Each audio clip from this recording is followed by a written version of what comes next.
Meron ako na omsiman banda sa may Wawampulo, Valenzuela. Masarap na food tripan na aming nasubukan. Kaya kung saan yan ka omsim, tara, samahan mo ako dito. Let's G!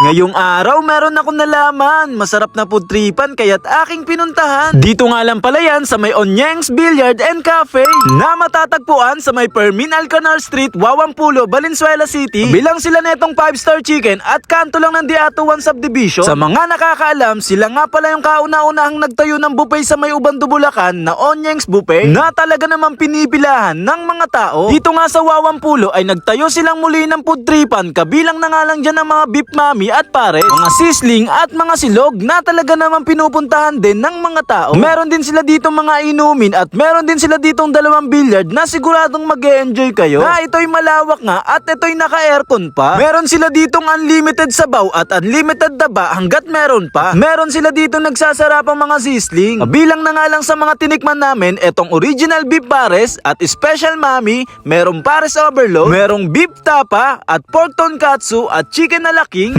merong chicken pastil at sizzling beef mushroom at sizzling cream dory, merong sizzling Hungarian, beef chow pan at sizzling sisig. At ilan nga lang yan sa nagdadamihan nilang menu dito. Crispy at malinamnam na sizzling sisig na isa nga to sa paborito ko sa kanila. Generous yung serving at merong crispy na kasama na pork, etong